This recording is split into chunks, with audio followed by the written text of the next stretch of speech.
Hello, you wonderful people, and welcome to another episode of Super-Fanta-Fi. This biggest show is about TV shows of the supernatural, fantasy, and or science fictional genre. For today's episode, I'm going to talk about SurrealEstate Season 2, Episode 2. A lot of really interesting things went down in this episode, so let's break it down. So I thought there was going to be a little bit more bad blood between Luke and Susan, but they seem fine. Granted, it's still awkward and complicated because the case that Luke is working on now involves basically a reality ghost show, which is so interesting. I love it so much when you have like these supernatural-ish shows that have like a ghost crew type of thing that they had to deal with. Like the show Evil dealt with something like that. Supernatural dealt with something like this. So I think that's always funny when it's like, right, the real meets the fake. But there's actually this interesting middle ground when you have a character like Kit. But I love, like, once again, it's that acting thing where like actors have to act bad. It's like, that's so interesting because he has to act so like stilted and like, oh, this is so reality TV, which is also interesting and kind of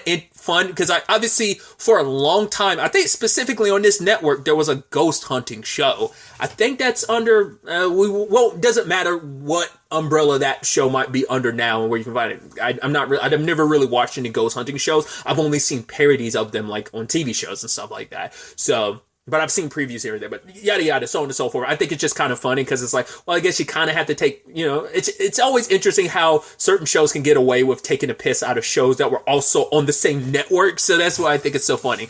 We'll talk about that conversation later on when we kind of break down kind of the A and B plot of the episode, but especially tied to the A plot. But like I said, we'll get to it when we get to it. But anyway, Kit, it turns out he actually has some ties to the supernatural, but the fact of the matter is he's lost, like not necessarily lost the gift, but the fact of the matter is when it comes to a TV show like this, they've got a larger episode order. Yeah, it might have started off real, but eventually it becomes fake over time, which that starts feeling a little meta. Like you're like, oh, that might actually kind of be what it is. Like, yeah, this ghost hunting thing, like, no, it was for real. But then like, producers behind the scene, it's like, oh, let's spookify this a little bit more. Let's kind of, because yeah, if we don't, nothing happens. We can't sit around waiting forever. We're on a time schedule, filming schedule and stuff like that. So that's why like the main producer of the show is kind of like, yo, we need to hurry up so we'll make stuff happen. And that's been the thing for a while. But for Kit, it really cuts him deep because at one point in time, it did matter. It was real,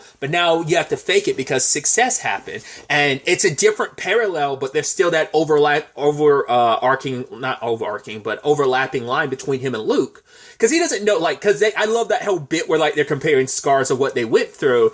But even he talked about later on, it's like, oh yeah, here I am talking about something like existential like this, talking to someone like you who's in the real estate business, like, you can't understand.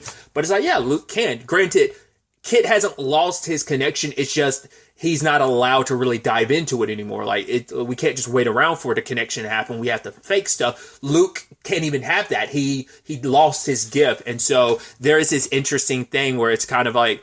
And I even love that Susan kind of like, she's like, right, the hard truth is you're afraid to be around this Kit guy because it's going to remind you kind of like your mojo you lost. And he's like, that's just mean. And she's like, yeah, sometimes the truth is mean.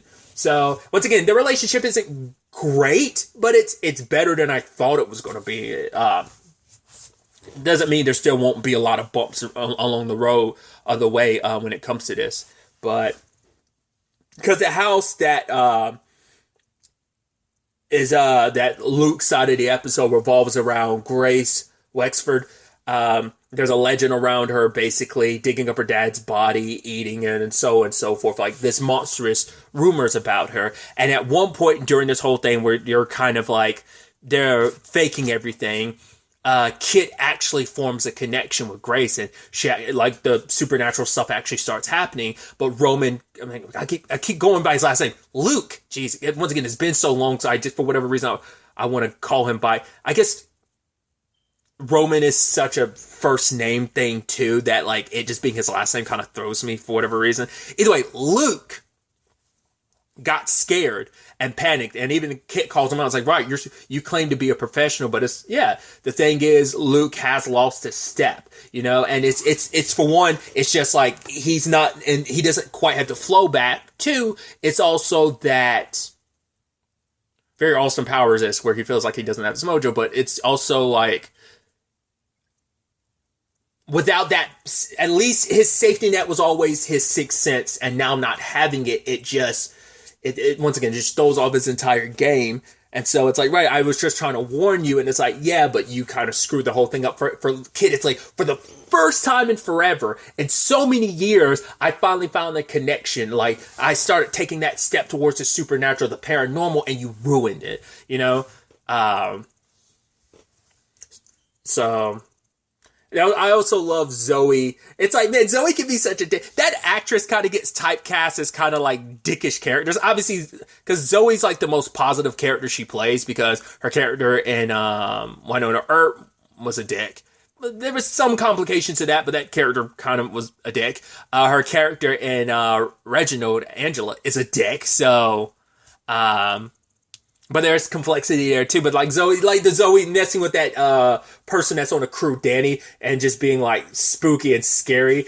And it's like, yeah, and Luke being like, yeah, she's just as scary in the daylight too. Because I love when they were doing the opening to the episode, and Kit was doing his thing, and he just opens the door, she's just standing there. I was like, why is she standing there? I guess it's like, right, I'm out of your way. I wasn't expecting you to actually open the door for me to just be in camera view. I don't know. I love that. But either way, I love that she got to mess with them, pretending to be Grace, and just like leading them away from the house because Luke wanted time alone. But he actually talked to Phil, who was talking to the author of the book, kind of like she's a historian who knows the truth about Grace, because she, much like Kit, wants the truth. Granted, Kit's like, well, I kind of got to adhere to the producers and stuff, like the success of the show, I have to do this. But the story, like, she doesn't want to be on camera lying. It's like, because we find out the truth. Grace isn't some monster that she's made out to be. She became the monster because of the nursery rhyme that was made about her, because she had so many like regrets, because it turns out 200 years ago her dad died. And before she could come back home and bury him with a locket that has her mom's picture in it, her uncle buried him, just probably because he wanted to go ahead and get everything over with. Like, the way they made that sound, it sounds like it was more so like probably like a inheritance thing of like, right, all this would have probably gone, like he would have gotten his share of it all, so he wanted to expedite it. So she went to go dig up her dad to kind of give him the locket, but her uncle called the sheriff. The sheriff, when he was arresting her, he slapped her, but then he ends up cutting his hand on her, one of her teeth, gets infected and dies. And that's where this whole legend starts. It's like, wow, she was just some innocent girl. Her whole story was just lost, because once again, it's not about the truth, because the truth isn't sexy, as that producer was telling the historian. It's like, yeah, give me something sexy. It's like, yeah, but the truth isn't always sexy, and you need sexiness to sell, especially like in a ghost story type of situation. So the nursery rhyme that's told about her is a twisted, contorted version of the lullaby her dad was saying to her, because in the book you saw, and I did it again, Luke was singing it to her at the end of the episode, but it's like, that's heartbreaking.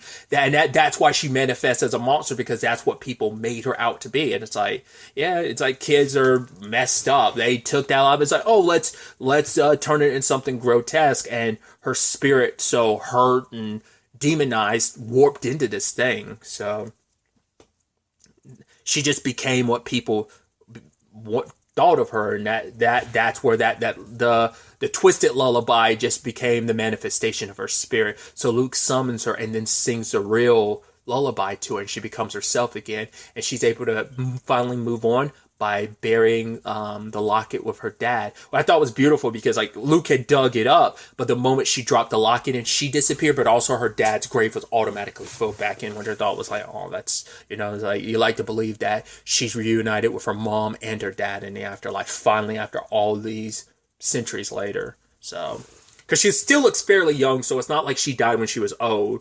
Like, I guess maybe she died in prison or was executed or whatever, because like we didn't really get all of her story. We just know that the sheriff arrested her, but once again, this story got concocted in this way. It's such a tragedy that things got swept around like that. So, kind of staying in that lane, I want to finish things up with Kit, which I thought was so interesting. For him, he felt rejuvenized, because it's like, right, for the first time in a long time, and even he said this interesting thing to Luke, where he was like, yeah, it feels like I remember what it's all about, and Luke was like, yeah, it's about them. It's like, yeah, he's like, the people in the dark, like, it's about them, because both of them are in a situation where they got so wrapped up in their own BS. It's like, right, they got focused on like Luke's case. It's like, I got so focused on my lost power and not focusing on, like, right, these are people that need help. That's what comes first and foremost, not my insecurities about my situation. In Kit's case, it's not just about the success and, all the thrill of what it means. It's like, no, these are people who were turned into something, so I thought that was beautiful. But one of my favorite bits in the episode, it's like, yeah, it's not about what the sponsors or the producers want, or the clearance people who say what pop cultural reference I can make, and then they beep it all out. I was like, that's hilarious. Now, I'm wondering, first and foremost, like, I was like,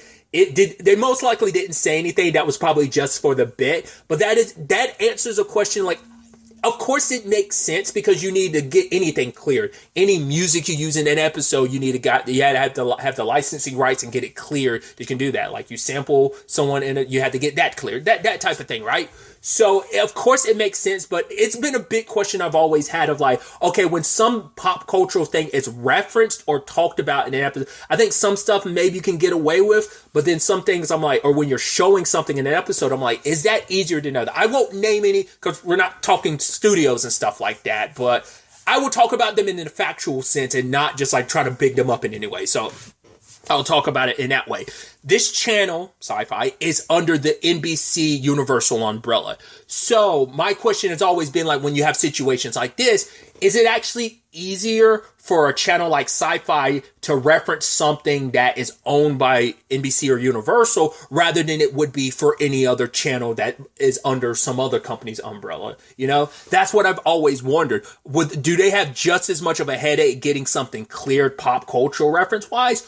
Or is it actually easier for them because they're under the same umbrella? That's always been the big question I have. I've always assumed it's been the latter, but maybe it's the former. Maybe it is just as hard to get that type of stuff cleared. But I do, like I say, because it's a bit it's something that happens that I think about from time to time, but other times I just kind of let it slip my mind. But I'm like, did you have to pay the licensing to be able to show this specific TV shows, so on and so forth, that type of thing? And it's like, more often than not, you do. But like I said, is it easier if you're under that same umbrella that said network aired? That same show or whatever aired, and if you're under the same umbrella as that network, like, would it be easier or harder or just the same? That's a question I have. So I just like I said, getting back to the point that started that whole diatribe, it was just like, I love that bit. I was just like, I had to rewind. I was like, that's so good. I was like, did they really just beep all that out? That's hilarious. Well, for one, it's a super meta joke. That it's like, oh, it doesn't, it's just like, oh yeah, because you didn't get the clearance to make those. It's just like a meta thing of like, oh, Sci-Fi didn't actually get the clearance. The show didn't get the clearances to make those pop cultural references. That's why I'm like, most likely, like, either that really did happen, or it was most likely like like I said, it's probably just a strong bit of just like, no, they literally didn't say anything. There was no written dialogue. It'd be funny if they wrote in references or pop culture references they knew would not get cleared no matter what, and wanted that just for the episode, just be like, can we get it through? Oh, we didn't. Oh, well, we'll make a bit out of it. So either way.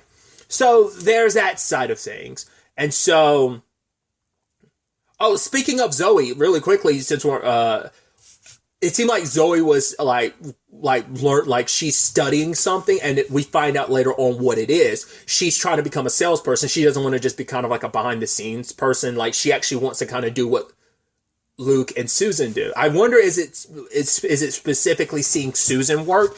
Because it feels like, and maybe this is just my imagination, it definitely feels like to be fair, her and Susan didn't get along at all last season, but now they're like tied as thieves, even to the point like, hey, this house situation came up. It's like, oh, but why does it say it for Luke? It's like, well, Luke asked me to like pass on any like thing that comes through to him first, but these are your clients, so I figured you'd want like I said, I think I brought it up last episode. In the end of it, like, Zoe's being diplomatic. She's working with everybody, but obviously she's definitely got Susan's back.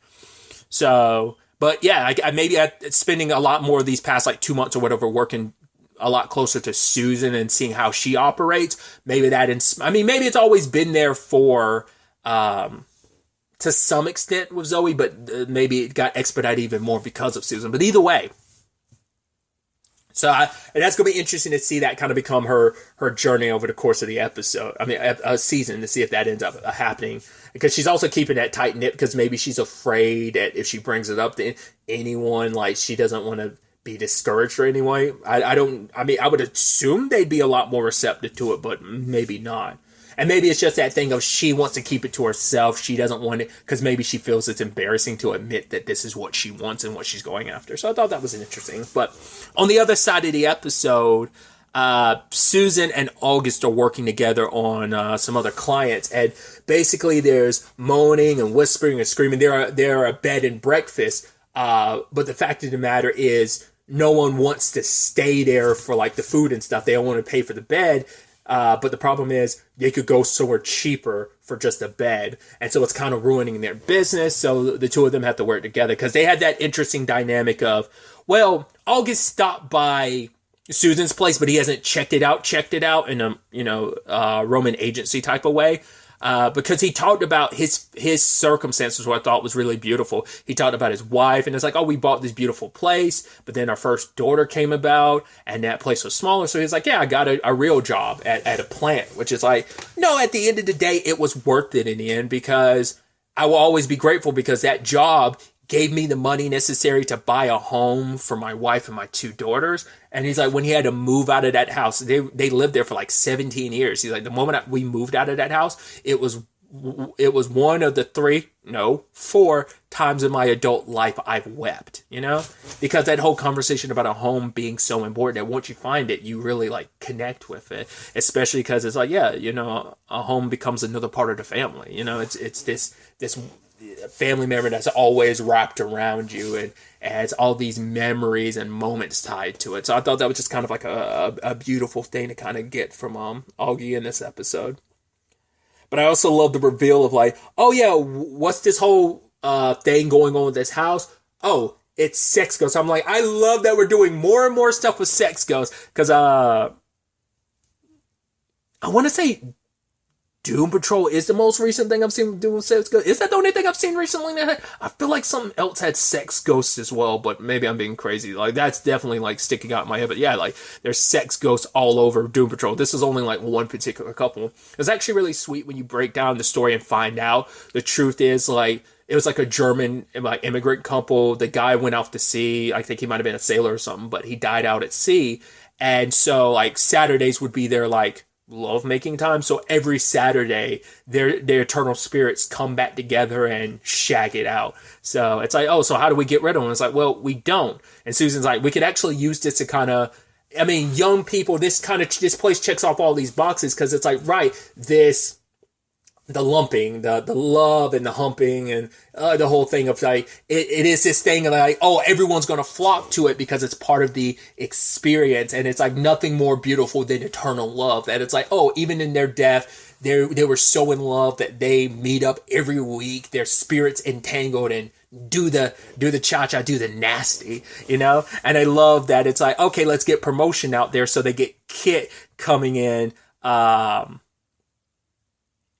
doing his thing to help kind of promote the place more. So, and it obviously doesn't even have to fake it because it's real, because all you have to do is show up there every Saturday and you get something real. So it's two birds, one stone. So I love that being the through line that ends up connecting the A and B plot in that regard. So I thought that was kind of pretty neat. So a lot of really, really interesting things went down in this episode. I'm very excited to see where the next episode takes us with all of this. But really, that's all I wanted to talk about. Until the next time we meet, be happy, be safe, live life to the fullest, and enjoy it. Good day, and goodbye.